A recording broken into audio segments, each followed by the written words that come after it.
¿Qué tal, mis estimados amigos y hermanos en Cristo? Es un gusto poder saludarles nuevamente a través de este canal.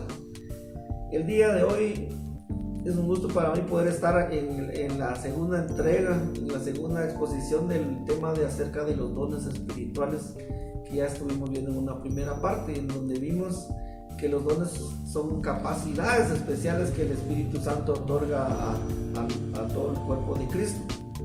Pero el día de hoy quiero enfocarme en esta segunda parte en lo que son los tipos de dones espirituales. ¿Qué tipos de dones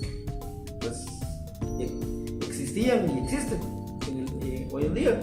Y para ello vamos a continuar ahí en la carta de Pablo a los Corintios, en el capítulo 12. Hoy estaremos en el versículo 28. Y quiero leérselos, y dice de la siguiente manera: y a unos puso Dios en la iglesia, primeramente apóstoles, luego profetas, lo tercero maestros, luego los que hacen milagros, después los que sanan, los que ayudan, los que administran, los que tienen don de lenguas. Y aquí se detiene. Aquí nos menciona algunos dones que seguramente existían ahí en la iglesia de Corintio. Pero antes de continuar, déjenme decirles de que hay otros pasajes donde menciona el mismo apóstol Pablo algunos otros dones, solo para mencionarlos. En el libro de Romanos, en el capítulo 2, en el versículo 6, y en Efesios 4:11, pues también menciona algunos otros dones como evangelistas, como el don de servicio. Pues también déjenme decirles que estas no son listas exhaustivas, podríamos decir, de todos los dones habidos y por haber. Hay algunos más específicos que quizás acá no los mencionan, pero ¿cuáles podrían ser? Que creo que encajan dentro de los mismos que menciona acá el apóstol. Por ejemplo, en lo que son maestros, pues hoy en día, y sobre todo, pueden haber maestros que enseñan directamente a la niñez dentro de la iglesia, que es un don muy especial y muy bonito que el Espíritu otorga a ciertos hermanos y hermanas.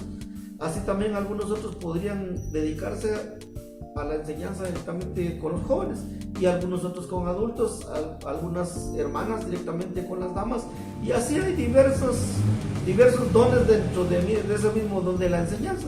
Así algún otro que no aparece acá, que podríamos mencionar, es el don de la alabanza. Algunos tienen una voz privilegiada, pues que lo pueden usar para el don de alabanza, siempre que sea para el fortalecimiento y la edificación de la iglesia. Y algún otro, pues no sé, un poquito más delicado, podríamos decir, que es el de expulsión de demonios. Lo había en el tiempo del apóstol Pablo, lo hay en la actualidad, déjenme decirles, y luego vamos a hablar un poquito de eso. Pero ahora la pregunta sería la siguiente: ¿se pueden imponer dones? ¿Se pueden desear dones? Pues ya lo hemos mencionado, que es el Espíritu Santo el único que impone, que otorga dones al cuerpo de Cristo, como el Espíritu Santo lo desea. O sea, no es un tema humano, no es un tema de una institución, sino que es el Espíritu Santo específicamente el que otorga como él quiere. Ahora bien, ¿cómo alguien puede decir cómo puedo saber cuál es mi don, o que en lo que estoy haciendo es mi don? Pues déjenme decirles de que el primer punto es: sirvamos dentro de la iglesia. Busquemos servir en diferentes ministerios si aún no conocemos nuestro don, y cuando encontremos ese ministerio donde nos sintamos bien, aún con cansancio, aún con estrés, pues creo que podría decirle que ese es el don que Dios le ha dado, que el Espíritu le ha dado, y entonces así potencialícelo y ejérzalo con todo gozo, con toda alegría, como dice el apóstol, para la edificación del cuerpo de Cristo. Pero ahora bien, en eso de desear los dones mayores, hay un pasaje aquí quizás un poco controversial, que es el 12:31, que dice: procurad pues los dones mejores. ¿Por qué dice el apóstol Pablo que procurad los dones mejores? Pero déjenme decirles que en el contexto del tiempo de Pablo, sobre todo los judíos consideraban que esto de los dones, los mejores o los mayores, se trataba de un grupo selecto, consagrado, digamos, que de ahí únicamente podía salir ciertos miembros de la iglesia que podían, por ejemplo, hacer milagros. Entonces, el apóstol Pablo se refiere a esto para decir que no era de esa manera, sino que cualquier miembro de la iglesia, cualquiera podía prácticamente recibir un don del Espíritu y ejercerlo. Así pues, de hoy en día, yo podría decirles de que si vemos dentro de nuestras iglesias que algún hermano o hermana surja con algún don que quizás no esperábamos o de quien no esperábamos, pues yo le puedo decir que no cuestionemos, sino más bien alegremos y alabemos al Señor, porque eso quiere decir que el Espíritu del Señor está dentro de nosotros. Así mismo, también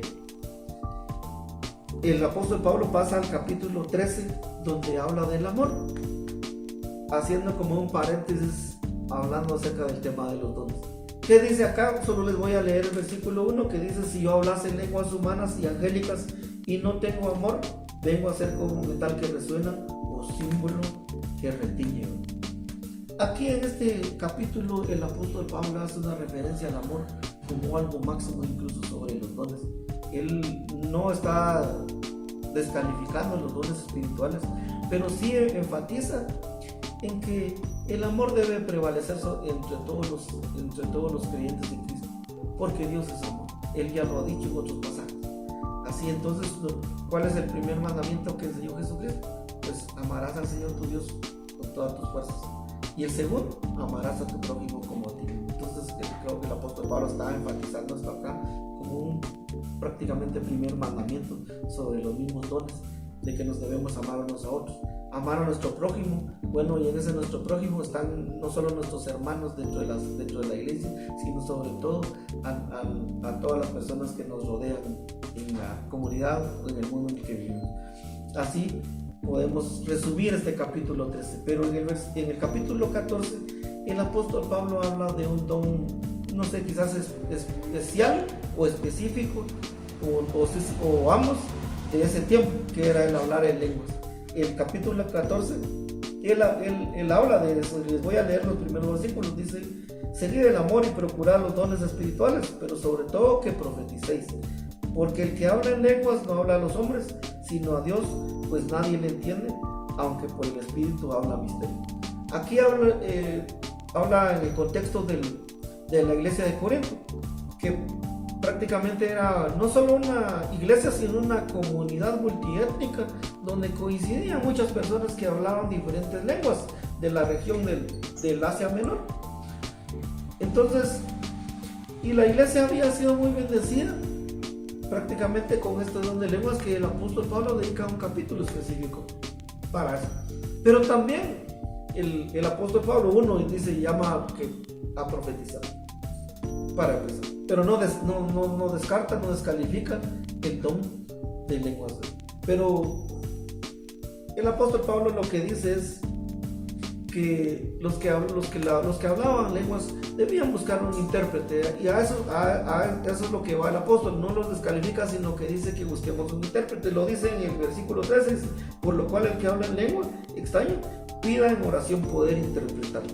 Asimismo también en el versículo 27 dice: si alguno habla en lengua extraña, sea esto por dos o a lo más tres, y por turno, y uno interprete, dice el apóstol Pablo. Entonces él se enfoca en dos cosas que debían tomar en cuenta los hermanos para poder hacerlo de una manera ordenada y también entendible a toda la congregación y a toda la comunidad misma.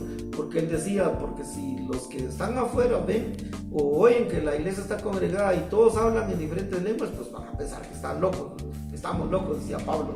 Entonces esas son las dos cosas que el apóstol prácticamente presenta acerca de este don, que quizás sea más amplio y que nos tomaría más tiempo, pero eso es lo que podemos mencionar el día de hoy. Y quiero concluir con algo muy interesante, importante, y quiero leerles en el capítulo 13, en el versículo 8 al 10, dice: el amor nunca deja de ser, pero las profecías se acabarán y cesarán las lenguas y la ciencia acabará, porque en parte conocemos y en parte profetizamos, mas cuando venga lo perfecto, entonces lo que es en parte se acabará.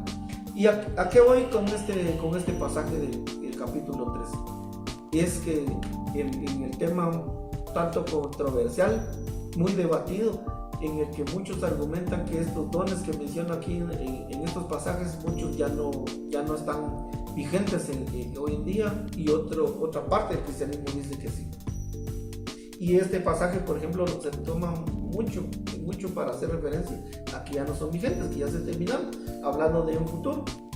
Pero aquí dice que se acabarán, pero ¿cuándo se acabarán? No dice cuándo, solo dice cuando venga lo perfecto. Y los estudiosos coinciden en su mayoría en que lo perfecto se refiere a cuando nuestro Señor esté nuevamente en este mundo, y que es donde se acabarán las profecías, ya no habrá más dones, porque el Señor mismo estará acá, como dice el apóstol, lo veremos cara a cara y tal y como Él es.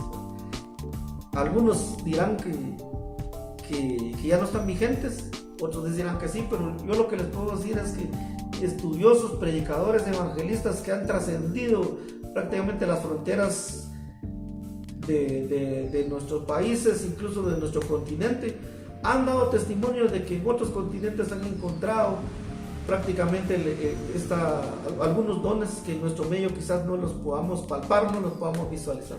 Entonces, eso es a eso quiero llegar, de que el hecho que en nuestro medio no veamos, por ejemplo, ciertos dones, eso no quiere decir que no existan.